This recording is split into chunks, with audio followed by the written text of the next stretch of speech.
Okay, welcome to the October 2018 session of Green Infrastructure, Climate, and Cities. I am Franco Montalto, and this, we're sort of not allowing me to advance the slides. Okay, so we're continuing. I'm happy to announce we're continuing into 2019. This series we've been going on since 2014. Those of you who are joining us for the first time, you can go to the CCRUN website and see any of the past presentations. We have between 1 to 3 speakers a month. We webcast, so there's folks attending this session who are not in the room, and we archive and record the presentations as well.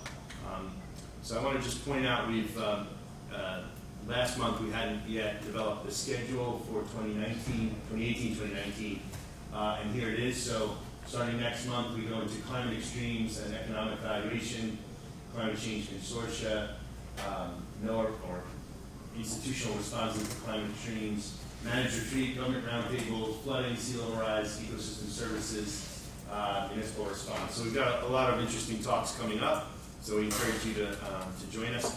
I also, this note on the bottom, coming soon, continuing education credits.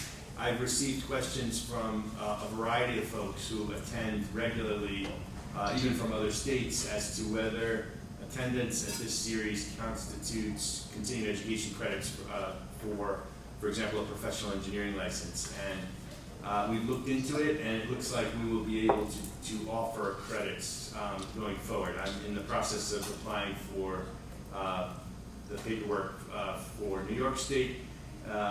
For Pennsylvania, I believe you can already get credits for this starting next month. So just want to mention that, and please pass the word to your colleagues who are professional engineers that this will count towards your license requirements. So this month, I'm pleased to present Christine Kirchhoff from University of Connecticut, who will talk about human dimensions of water infrastructure and resilience. Just very basic background. Dr. Kirchhoff has a PhD from University of Michigan, Ann Arbor, in the Natural Resource and Environment Department, and she's got a master's and a bachelor's from the University of Texas at Austin. And Christine is working with other colleagues at CCRUN, and so we're happy she's able to join us. So with that, Christine, I will stop sharing. You can start sharing. You have you're the only speaker this month, so you have up to an hour to present if you'd like, and then we'll open up to discussion. Okay.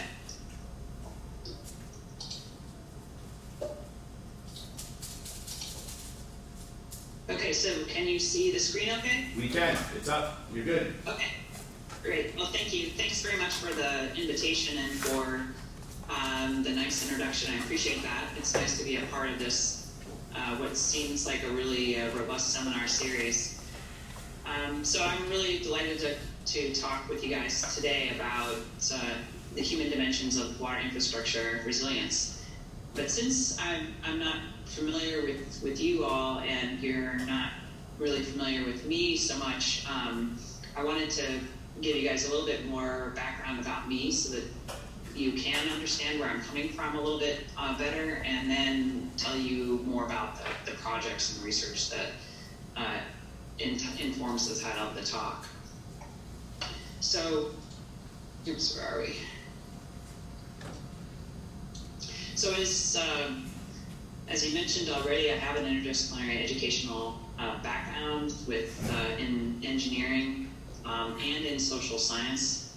And in between, when I was pursuing my master's degree in water resources, environmental engineering and water resources, I was working as an engineer, working towards my professional engineering licensure in Austin, Texas. And it was really that work in Austin as an engineer, designing water and wastewater treatment plants and doing some planning for the state water planning effort for the state of Texas at the time. It was really that engineering experience that inspired me to return to school and to look at the social science human dimensions of engineering and how science is used in policy and decision making. And so that kind of shifted my career trajectory at that point, and again motivated this kind of shift from really doing hardcore engineering to studying human dimensions of engineering. Ultimately, it was during that PhD and subsequent postdocs that laid the foundation for where I am now, doing more interdisciplinary and transdisciplinary research focused in really two broad domains: advancing fundamental understanding of water governance, planning, and management under stress and change, and then the production and use of science and policy and decision making. Much of my work, as noticed through in terms of the presentation today, is really focused on water infrastructure, how we adapt that infrastructure or adapt the use and management of water resources to global environmental changes, including in particular to climate change. I do primarily work in the US water policy and management context, especially at state, regional, and local levels, though I do some comparative work internationally. But given the nature of my interdisciplinary and transdisciplinary research, I collaborate with a lot of different faculty across different disciplines, and including faculty in research and extension positions, and beyond academia with water and wastewater managers, stormwater managers, both at the local, regional, and state scales, those folks who are involved in the day-to-day decisions around managing infrastructure systems to be more resilient to global environmental changes. I really like the kinds of research, as you might imagine. You hope that you're not pursuing something that you really don't enjoy. But I especially like the collaborations outside of academia, because I find that those interactions are really sources of inspiration for future research directions. But also they provide that opportunity to kind of link back in to provide a means to help to inform how we manage infrastructure differently moving forward. So the projects, I want to talk about a couple of projects today that are really good examples of the kinds of work that I do with community water systems and with wastewater systems. And I had hoped to share the stormwater project. It's still in a bit of an early stage. That's the project that the reason why Dan invited me to give a seminar today, but I don't think I'll have time, and we're still pretty early to focus on that. So I'll focus on the other two.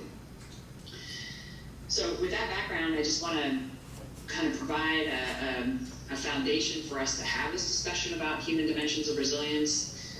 Resilience, of course, can mean so many different things to different people and in different contexts. So I want to be specific more about what I mean by resilience, and then the application to this particular context.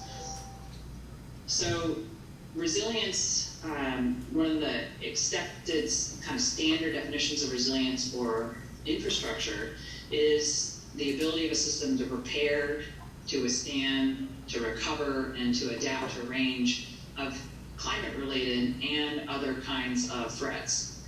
So, of course, for systems here, I'm talking about water, wastewater, and stormwater systems, so water-related infrastructure. And the idea with this idea of resilience is that better preparing and making adjustments to the infrastructure systems means we'll be better able to withstand those range of threats and recover more quickly. Concerns for water and wastewater, particularly in Connecticut, really rose to the fore around Sandy and Irene and our crazy October snowstorm. And the kinds of impacts that were brought out were really beyond the experience that water systems and wastewater systems have had up to that point. And we're also beyond the experience of the state agencies that are tasked with supporting and administering regulations for those water and wastewater and stormwater systems. The snowstorm and hurricanes really caused widespread outages. So the outages were unprecedented for Connecticut, and in terms of breadth across the state as well as length of the outage. And so that was well beyond the experience of water and wastewater systems that had to manage outages for a really long time. Of course, the flooding was also a huge issue, inundating plants. That particularly one in the upper left corner is from Massachusetts, so it's not in Connecticut. We didn't see quite that level of inundation in Connecticut, but we were nearly there in a couple of places. And then the middle picture, it's not just hurricanes. Past normal events have dropped a ton of water. This is a riverine system that flooded out. That's the disinfection panel that was flooded and really wrecked from result of that storm. The bottom right, so it's not just the past storms, those storms really brought things into focus, but we continue to have these events that systems haven't really seen, and the state really hasn't developed a response to. The figure in the lower right are the outages related to the recent tornadic activity that we had in the southwest part of the state. That's not something that we experience very often in Connecticut. It wasn't something that the state agencies had any protocols around. And so it represents another kind of threat that the systems are trying to, and the state agencies are trying to build resilience to. Beyond those kind of heavy precipitation and rain events, we also had a recent drought event from 2015 to 2016 here in Connecticut. It was the worst drought that we've experienced in Connecticut since the 1960s drought of record, which is the drought that all the water systems plan around.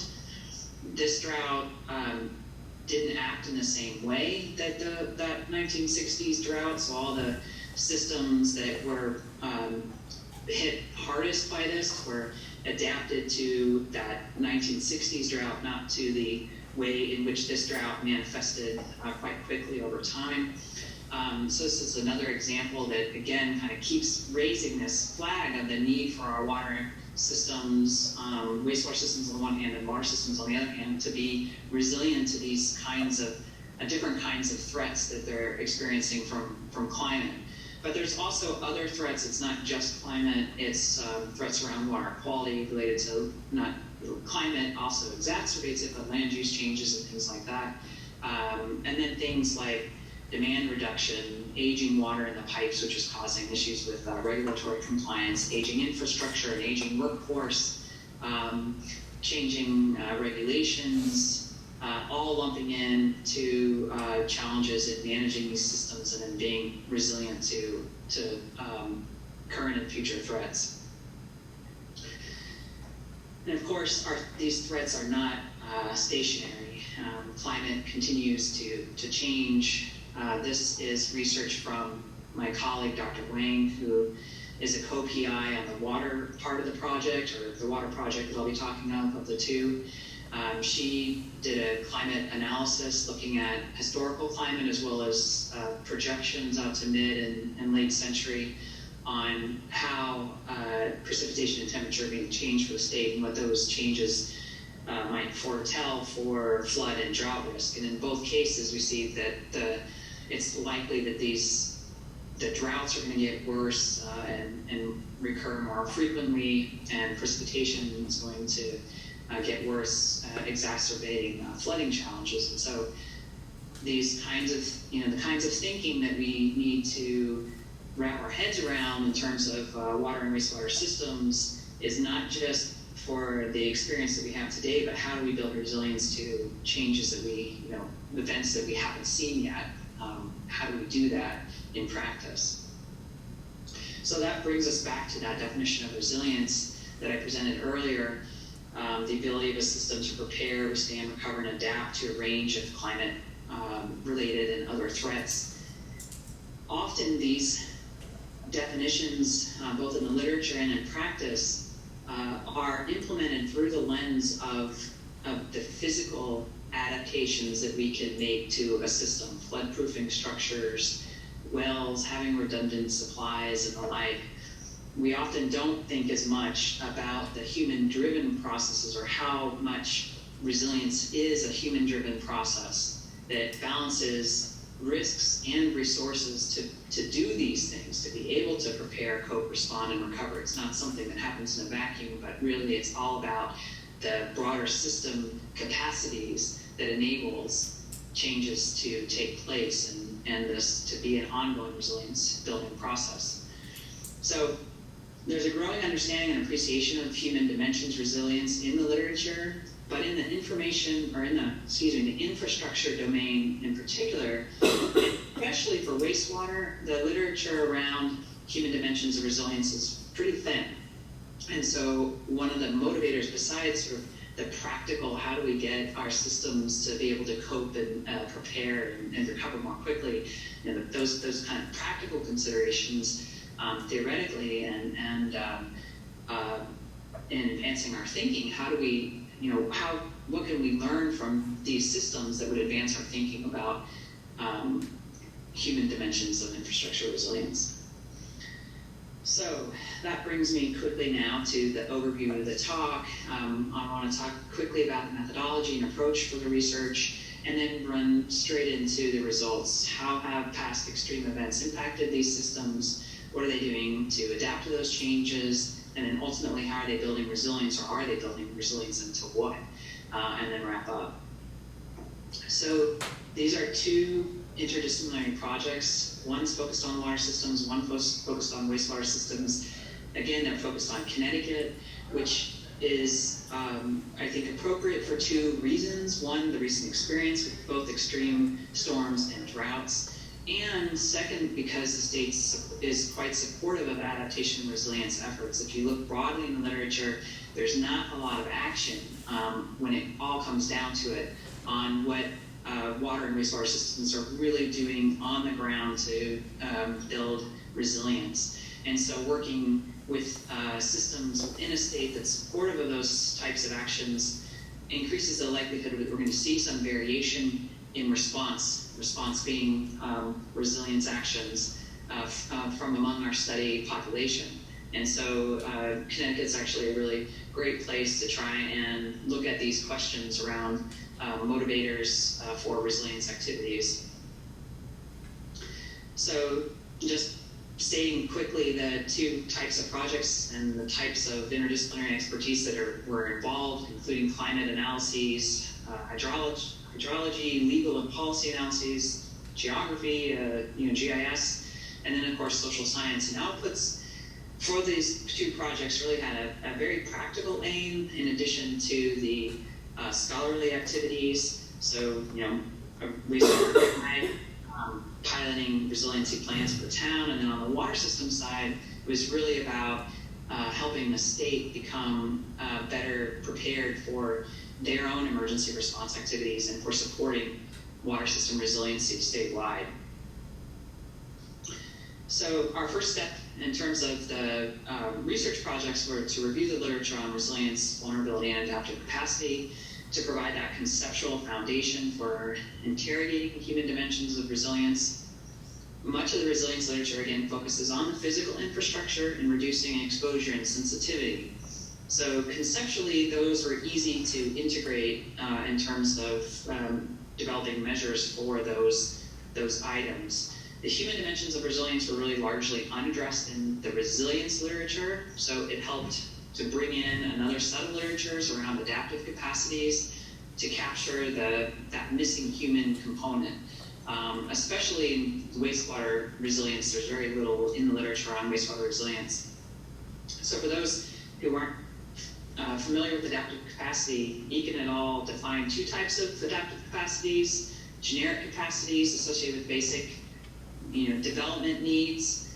In our context for water and wastewater systems, we conceived of generic capacities as the fundamental capacity of wastewater systems to kind of operate, maintain, for water and wastewater systems to operate and maintain their systems under normal and emergency situations. The second type of adaptive capacity are specific adaptive capacities, and those are associated with managing, reducing, and responding to climatic threats. And so in the context of our water infrastructure, we're really talking about the ability to marshal change, to implement specific changes, to prepare, cope, recover, and transform. So the blend of the two are those really the resilience activities that we're looking for. So obviously, given that I'm a social science, I'm using social science research methods. My particular choice for this project were interviews and surveys. And I chose those instruments because I really wanted to learn directly from water and wastewater managers about their experiences with extreme events, including, of course, how they prepare, cope, recover, the types of changes they've made, what's motivating those changes, and then their perspectives and thoughts about resilience and improving resilience. ultimately, the idea was to use the understanding gained through those surveys and interviews to derive those broader lessons, practical lessons, about what helps or hinders resilience, but also to think about advancing theory, a fundamental understanding about addressing resiliency gaps. So Connecticut has 131 wastewater systems. They vary in size from the smallest that we were able to survey was about 5,000 gallons per day, up to about 40 million gallons per day. So there's quite a bit of a range. The average is about 6.5, and the mode's about 3.5. So they're typically much larger than 5,000 gallons per day, but there are, of course, much larger systems out there. Outside of the urban and suburbanized areas, there's a lot of septic in Connecticut, so we don't see as many wastewater systems as we do water systems in the state. The wastewater systems are regulated by the Connecticut Department of Energy and Environmental Protection, kind of call it DEEP for short, and they were a partner in the project as well. On the water side, we have about 500 community water systems. There's a few really large systems that provide most of the water supply for the state, but there's hundreds. We're a little bit unique in how many water systems we have in Connecticut for a state of our size and population, that we have so many water systems, and there's quite a few small water systems that serve something, 500 or fewer people spread across the entire state. And in Connecticut, the Department of Public Health regulates, administers the Safe Drinking Water Act and regulatory programs for the Connecticut community water systems. So the surveys and interviews, the numbers in terms of numbers of survey responses and interviews are noted here. We conducted the wastewater project first. It was ran from 2015 to 2016, and in that project we did the survey first, and then conducted follow-up interviews using a random sample, stratified random sample of respondents. And we got a pretty good mix of inland, coastal, and size, and impacted and not impacted, and, by taking that approach. The water systems project ran from 2017, we're just still wrapping up now in 2018.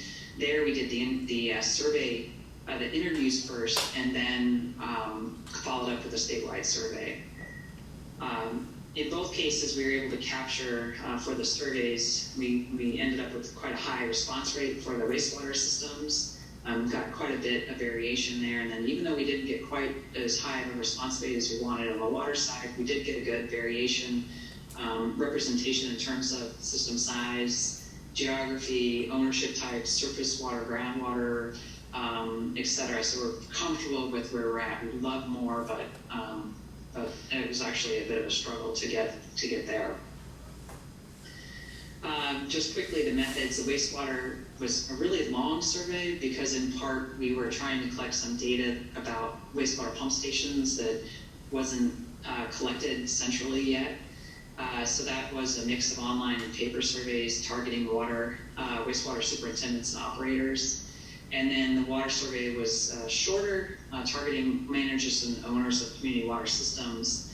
And that one was all online through both used Qualtrics and then supplemented by paper on the wastewater side. The interviews were an hour long, roughly, all of them by phone, and covered the kinds of questions we were interested in understanding their experiences, their perceptions, thoughts about climate adaptation and resilience, overview of the system, etc. And the interviews were recorded and transcribed and then coded and analyzed using NVivo. All right, so now got about 20, I guess I got 20 solid minutes or so to talk through the impacts or the results. We'll start with the impacts and then responses and move from there.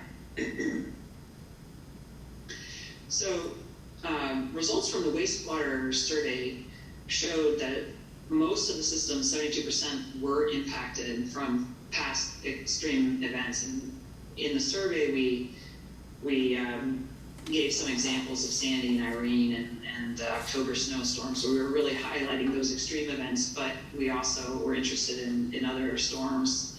And you can see that it really was statewide in terms of who was impacted. It was large and small systems, it was coastal systems. There was a bit greater percentage, a statistically significant percentage of systems that were in floodplains that were more likely to be impacted. But overall, most of the systems have been impacted in the past by those extreme events. The types of flooding we asked about, the types of impacts we asked about, losing power was the most common impact, followed by flooding and bypassing, which is when systems have to release partially treated or untreated wastewater into the environment, usually to protect the plant in some way or because they've lost functionality. And then losing access was much less common, but one of the more severe impacts that was reported. Flooding tended to be, could have been a hit or miss, where they had a little bit of flooding on the site, but it wasn't that impactful, or they had a lot of flooding that was really impactful. And the kind of variation isn't really captured in the survey very well. On the water system side, the storm impacts similarly were quite intense across, quite impactful across the systems we surveyed. We saw, like the wastewater systems, that power loss was a really common experience from these storms.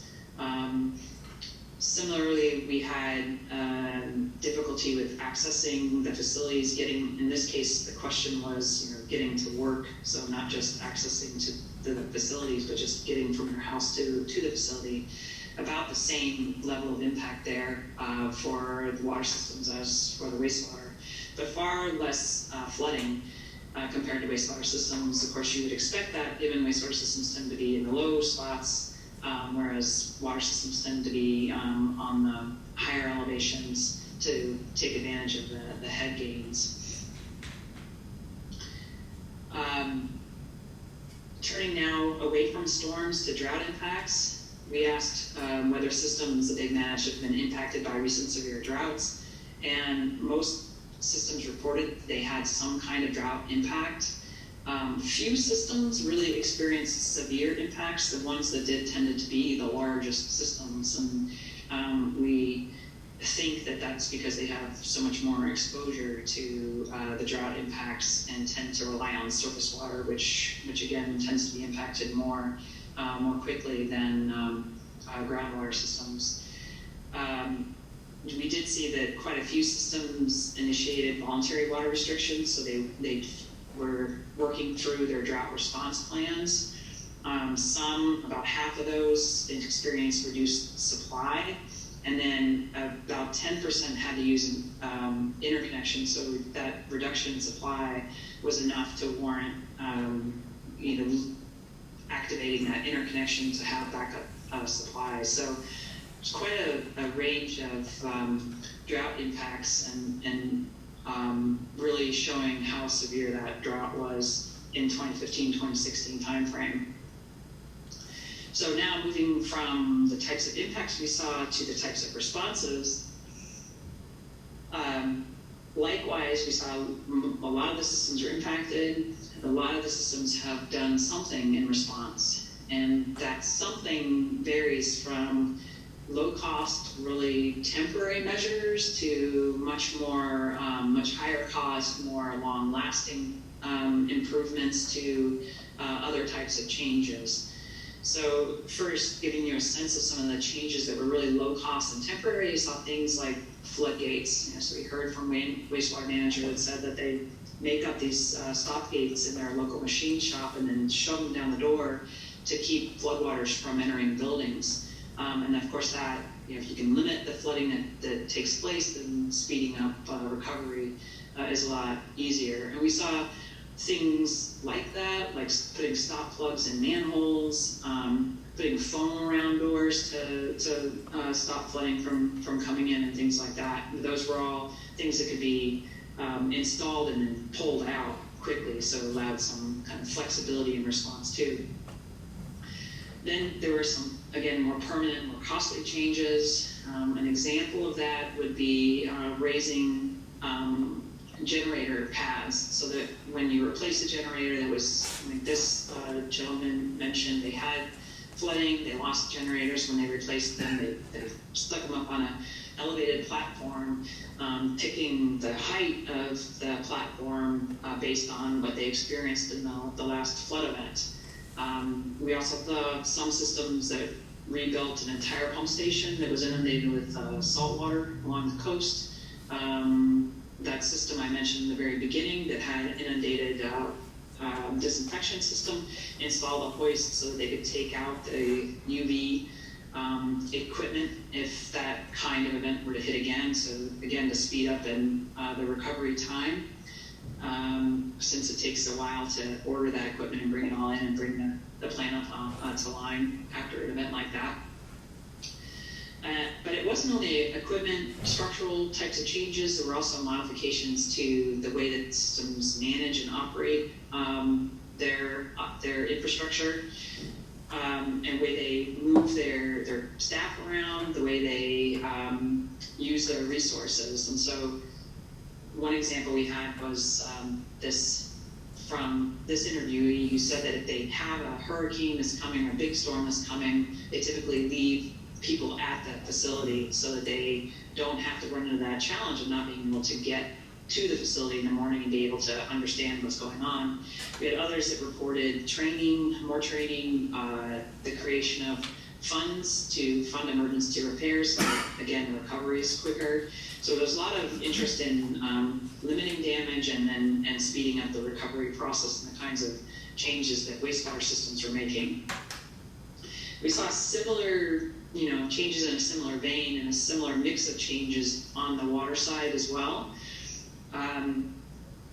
In terms of the surveyed responses, we found that the most useful tools for responding to the kinds of events that they were experiencing were through backup generators, remote sensing, so investment in technology, spending quite a bit of money to invest in an interconnection. So those interconnections are typically really pricey endeavors, laying new pipes, tearing up roads and things like that.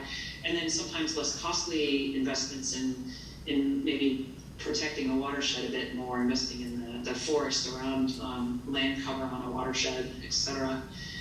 But likewise, on the wastewater side, where we saw structural and non-structural, we saw also the same kinds of mix of responses on the water side too, where they have managerial and operational changes, where they're revising their emergency response plan, their drought triggers, investing more in education of staff and skilled workforce, perhaps raising rates, trying to generate more funds for investing in the system. There's also some discussion or some responses about communicating with customers and improving that as part of the changes that they made. Okay, so moving from now impacts, responses, to the motivation for change. On the wastewater side, we found that systems that most often made changes were those that experienced either multiple impacts from the same event, so losing power and experiencing flooding, or having multiple pump stations and losing access to those pump stations. So really severe impacts from the same event, or multiple impacts from separate events or separate storms. So experienced a flooding in one storm and then had a bypass in another. These systems that experienced multiple disruptive, damaging impacts were significantly associated with making more change. So past experience is a good driver, and that's consistent with what we see elsewhere too. So not really a surprise. On sort of the human component, organizational leadership was really important as well. Systems that made changes often had leadership that was entrusted by the local decision-making body, a water pollution control board, for example. to make decisions, to have some autonomy over making those decisions, to be able to be really responsive in coping, preparing, coping, and recovering quickly, to both respond to the current storm as well as make future investments to help them in for future storms. Leaders at these organizations also tended to create this culture of continuous improvement. And by creating that culture of continuous improvement, they tended to take a more proactive approach to change.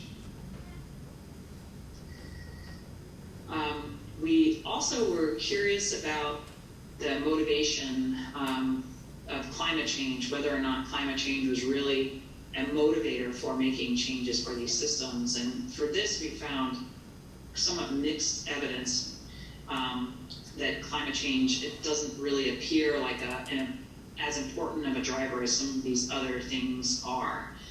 A couple of quotes just to illustrate this. On the one hand, we heard from some systems that thought like this wastewater manager, storms are getting more severe. It's one of the reasons we're doing the upgrade at the main pump station in the plant here. So we're hoping that will help us withstand future changes a little bit better. So there's this recognition that storms are getting more severe. On the other hand, you have a different perspective in the same data set, someone who says, global warming, it's important in the big scheme of things, but really it's not relevant to my plant, to my location. And we heard that quite a bit, this idea that there's some disconnect between what's happening out there and what's happening at my plant and what I have to worry about. On the water system side, overwhelmingly, the primary driver for change is regulatory compliance, especially regulatory compliance linked with funding. So I have there as an example the generator program. The Connecticut DEEP and DPH both have a generator program where they want systems to install these generators, and so they make quite a few, I think it's 60% of funds available for systems to use. In other words, kind of free money to install generators. And then there's also a program to help support smaller systems to be able to apply and take advantage of the funding that's available, since that sometimes is also an impediment. So regulatory compliance and funding was a huge driver. Similar to what we saw on the wastewater side, climate change is really not a huge driver nor a huge concern for water systems. At least here in Connecticut. In other places of the country, they pay more attention, but not here in Connecticut. Here's an example from one public utility manager.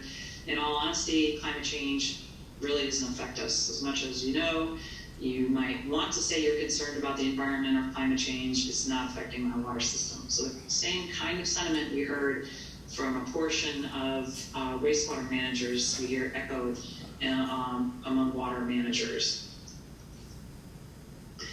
Okay, so the last section to talk about is resilience and resilience gaps. So getting at the heart of some of our questions.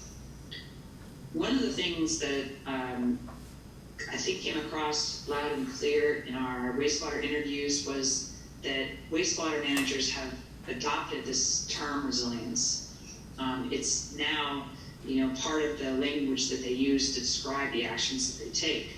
And this is illustrated by this quote from a water manager here. Our focus has been hardening facilities to increase survivability due to extreme weather events. I think we basically call it, the new buzz term is resiliency. So I think resiliency seems to be more tenable than climate adaptation for these managers.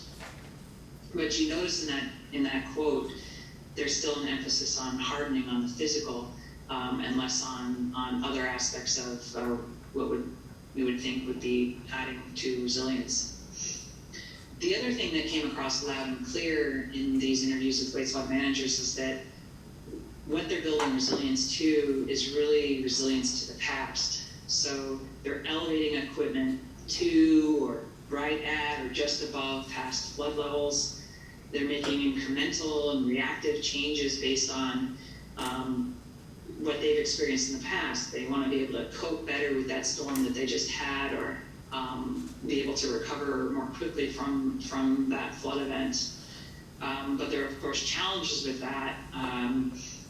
If on one hand it's to the past, on the other hand, if once they, the other kind of sentiment we got from the interviews was that once they make these changes, will they continue to make additional changes, and that unless there's other factors in place, these systems can get stuck and kind of complacent if they perceive the risk or the threat has been sufficiently reduced. So anytime we did see a resilience to future change being thought about or implemented on the wastewater system side of things, it was driven mostly by these new regulations that require clean water state revolving funds. Those are the funds that are for wastewater systems. Regulations that require that using those monies, you must address expected climate change impacts. And of course, there's some flexibility in how they address those impacts and to what level, depending on the nature of the infrastructure that they're using the money for, or the changes they're using the money for. Nonetheless, that kind of regulation is really driving resilience to future change. And we saw this in several of the interviewees, that the upgrade that's in the planning stages, that includes 100+3, which is the new regulation, is driven by state requirements. And so with only one exception, anyone that was talking about resilience to future change, it was motivated by these new regulations. On the water system side, there was some awareness of that climate change will bring more frequent or severe droughts and more frequent and severe storms.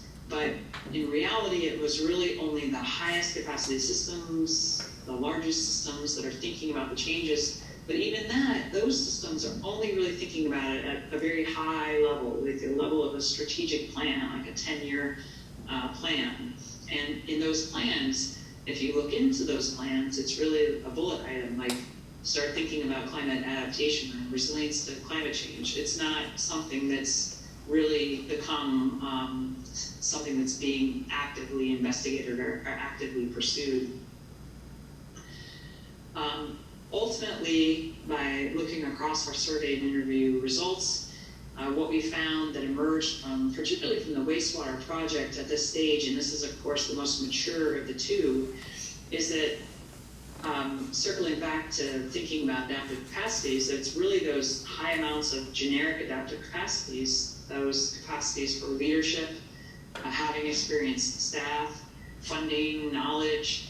Those generic adaptive capacities are really crucial for fostering good day-to-day and emergency operations, for facilitating that culture of ongoing change. So I mentioned before that leadership was associated with really well-functioning systems and this culture of ongoing change. And so without that, you really don't see that culture of ongoing change and adaptive management, thinking about how do we experiment with our system, try out new things and do things, and learn from them, and continue to improve our ability to be resilient to changes that we see and then possible changes that we might anticipate in the future.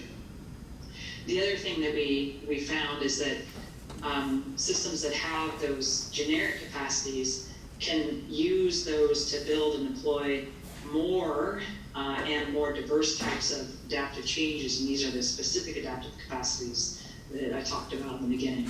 And so seeing marshaling more generic capacities and then implementing different kinds of changes, the temporary and permanent, and costly and less costly changes, and human dimensions types of changes to management and operations, as well as the structural type of changes. And it was really when they coupled all of those different kinds of changes together that those are the systems that appeared more resilient on the whole than others.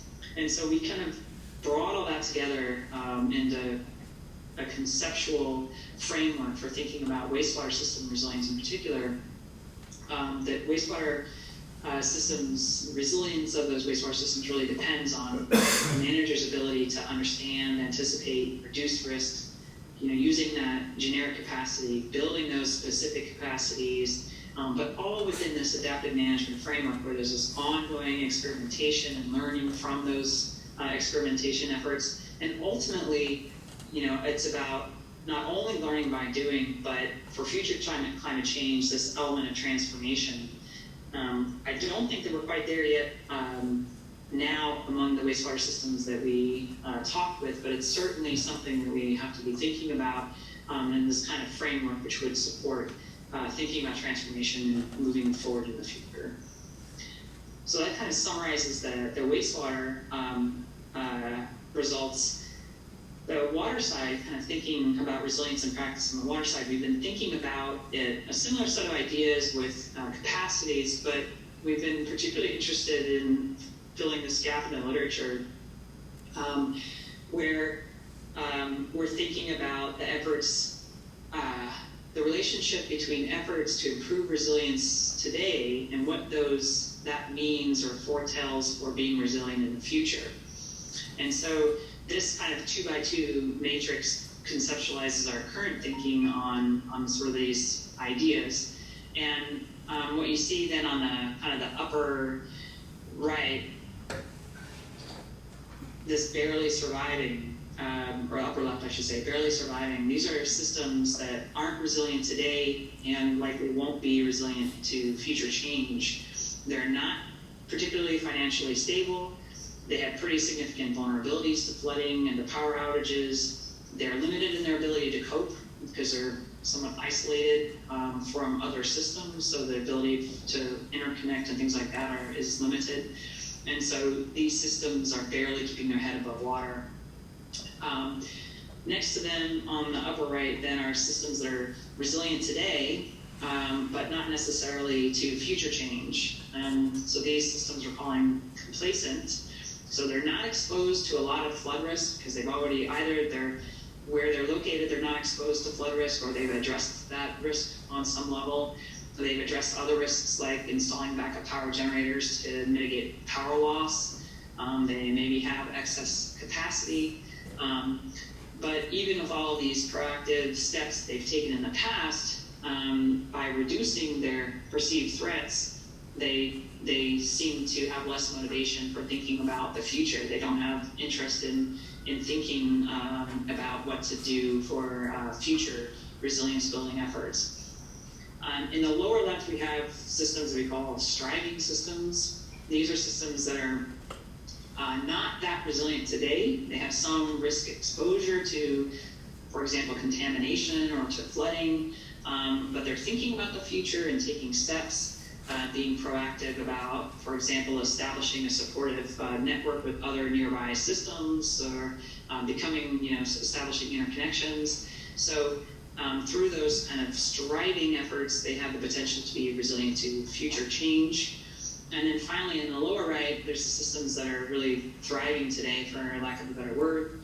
Systems that are resilient today, likely to be resilient to future change. These are financially secure, well-run, they tend to have a strong support structure and are well-positioned for future challenges. So the question then, this gives us a way of kind of thinking binning systems and maybe thinking also about can we use this binning to help to identify gaps for how we might start to fill those resilience gaps.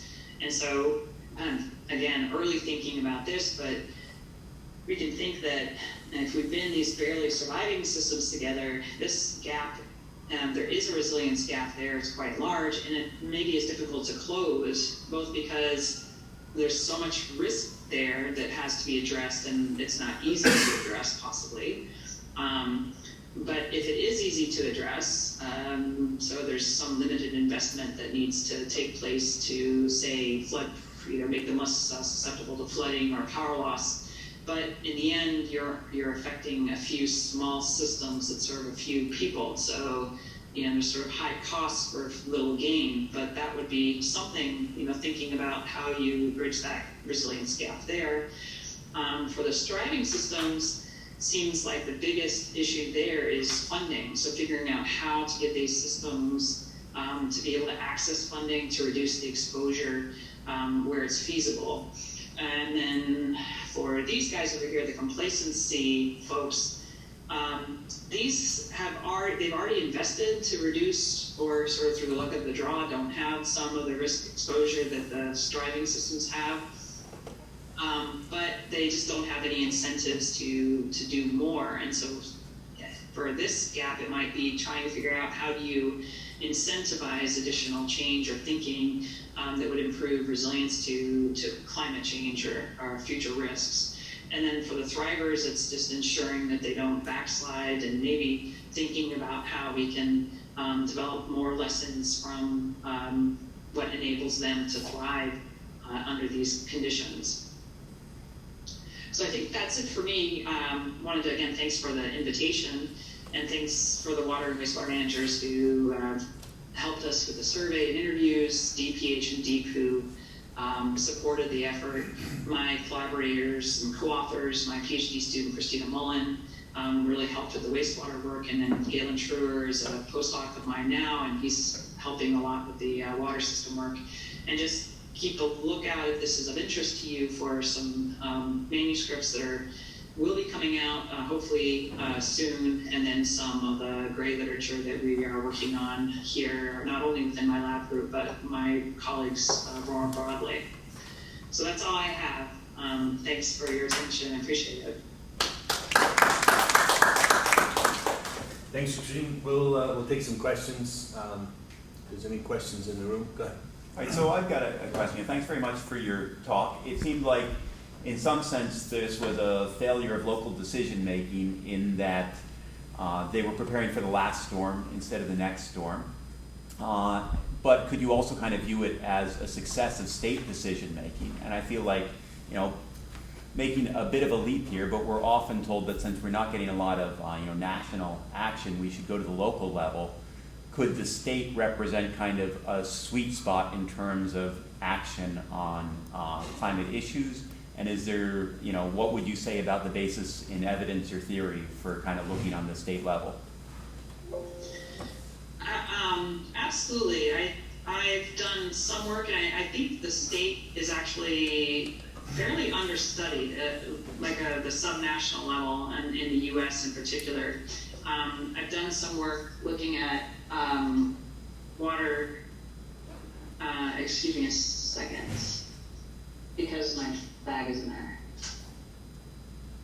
Gym bag's in there. Sorry about that. Yes, I think that the states they're a great locus to focus on as a study group. And I think that, you can look at New York, California is doing quite a bit. So I totally agree. And I think that looking across scale, it's an important consideration, and also not only looking at different scales, but how those scales interact. And one of the arguments I've made in the past around adaptation, particularly adaptation in the water sector, is the importance of having kind of alignment between what the state's doing and what local utilities or community water systems are doing, because, and also thinking about that not all systems, are the largest, highest capacity systems. So how do you, if you don't have a state that's trying to be proactive and to support those middle and smaller systems, to kind of bridge the gap in terms of what they have capacity to do themselves and provide that support structure for making changes, I think that that's a real missed opportunity. So it's a great point that you bring up. This is a little bit related to Pat's question, but you talk a lot about, first of all, thanks for a great talk. You talk a lot about or a bit about the adaptive management issues. And one of the things that I'm interested in is personal resilience. And one of the factors there is the so-called community of practice or social networks. And I wonder if you've had a chance to study that aspect of the learning that's afforded by those sorts of communities of practice. or support that's afforded by those practices?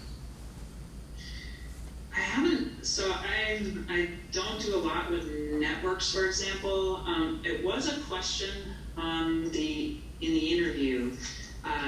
We asked of both wastewater and water managers if they talk to their peers, collaborate with their peers, and I wasn't able to get it. If Christina Mullen led a paper, and the paper that she led talks kind of in depth about all the different factors that we looked at, and one of the things that is important or that we noticed was associated with systems that were making changes or trying to do things different was that peer-to-peer collaboration, and that part of the support structure, the larger support structure for these systems is often, particularly on the I guess it goes on both, but I feel like we noticed it more on the wastewater side that, loaning out equipment or sharing lessons learned, or among their peer groups and going to trainings and trying to stay abreast of things as part of this larger community of wastewater superintendents and wastewater operators was definitely there, but it hasn't been a center of focus of mine. And you started that question with the I think you said personal resilience, and that's definitely not something I've really looked at all. Thank you. Are there online questions? So I wanted to ask something. I was struck by what you were saying, that in both water and wastewater, the motivation for resilience was not climate change necessarily. It was things that happened in the past. And then you went further and said that where there was resilience to climate change, it was driven by regulations. So I'm just curious about then what you think, and I know this wasn't part of your survey, but whether just through your personal interactions, the perspectives of the regulators in the state regarding climate change are more, whether there's a sort of a greater sense of urgency in preparing for climate change among that different sort of agent class, and if really what you found was a function of the fact that the particular cohort that you surveyed, or if you think that this this sort of nonchalant approach to climate change is cross-cutting across all different levels of government. I would say, so for the wastewater, deep, I worked really closely with a couple of different staff there, and they are really earnest about wastewater resilience and about thinking about future change and making sure that the systems we're trying to do their best to help systems or ensure through regulatory mechanisms that systems, are thinking about it. And the one exception I mentioned was a gentleman who had a lot more familiarity with climate adaptation than most other wastewater operators, and so he requested that, independent of the funding, requested that they look into climate adaptation as part of things that changes that they were making at the system level. But that was really unusual, and he was one of 29 or however many interviews we ended up doing on the wastewater side, and it was much more common to have it be driven by regulations. And I think what's going on there is that there's a justification issue that water systems and wastewater systems face. If on the wastewater side, to me, they had greater impacts from storms, and you could justify change from past storm impacts. Yet there could be cases where you haven't been impacted by past storms that you might in the future. So then where do you make that justification? Some of the regulations help to bridge that gap. because all of these systems are resource constrained, they're going out for huge, tens of billions of dollars, or millions of dollars of bonds, to get, so there's huge investments and huge risks for maybe doing too much, and it's hard to justify doing more. So I think that's certainly an issue that they all face on both the water and the wastewater side, is justifying to their own regulatory bodies, their ratepayers, that those investments are worthwhile. And then the only other thing I would mention, and I don't mean to have such a long answer, but is that I lost my train of thought. But it does sound like the resilience is more a response than preparedness. I mean, you're not seeing that much preparedness. Thinking about what the future change will be and then preparing for it. That's still not really driving anything. Yeah, and I remembered what I was going to say, and I think because there's just, and I feel it's a little bit more on the water side, but I think it's still there on the wastewater side to a degree too. But definitely on the water side is that they don't have that much excess capacity to go beyond what they're doing to comply with today's regulations. My sense that a lot of systems, we don't have full funding for water infrastructure, so a lot of these systems are resource constrained, and when they face challenges, even kind of in the day-to-day operations, are overwhelmed by the regulatory compliance things that sort of kick in on top of the regular, the normal things that they're doing. And so to thinking about the future, seems like there's a limited capacity to do that if there isn't another sort of regulatory driver, you know what I mean? So, that suggests that the gap across the board is just funding for water and wastewater infrastructure.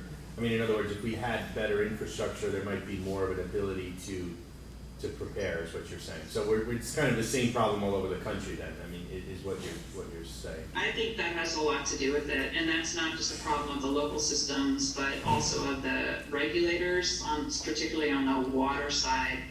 I think the folks at DEEP are thinking more. I feel like the more proactively. I think the water is a little bit more reactive, and I think it's because of, if you look at the administration of state water programs, the regulations have gone up, the staffing and money has gone down, and so whatever excess capacity they have gets sort of eaten up in the short term doing, the last boil water notice that came across, or whatever it is, whatever issue du jour sucks up with that excess capacity.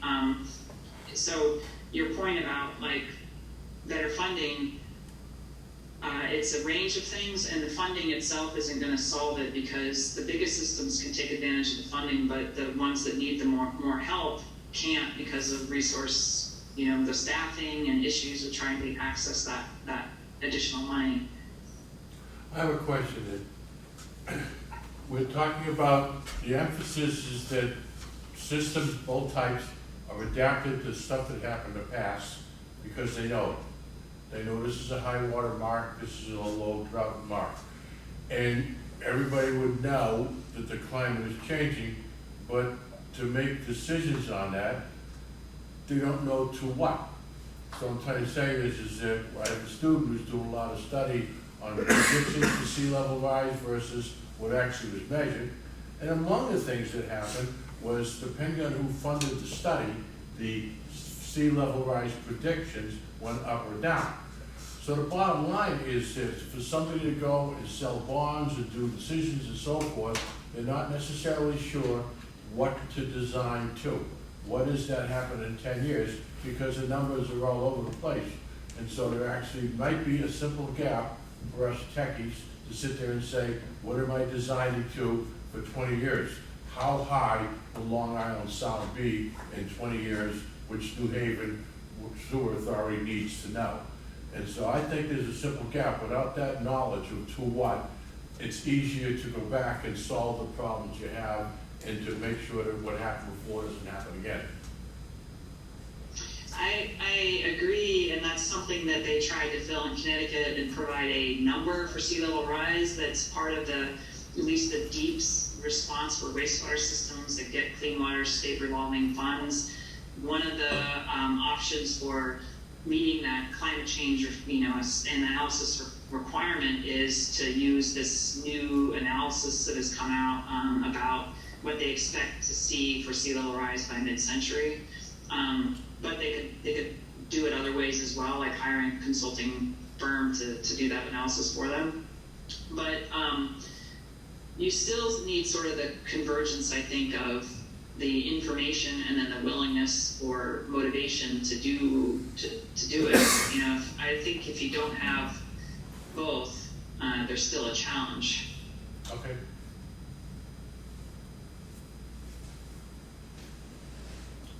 Okay. Any more questions? No? Well, thank you, Christine. We appreciate your taking the time to join us today. Thanks for a great talk. Thanks so much for inviting me. I appreciate it. Thanks, everybody. Bye-bye. Patrick knows where I was going with that, you will tonight. All right, well, good to see you again. Good to see you, Congress. And did you see the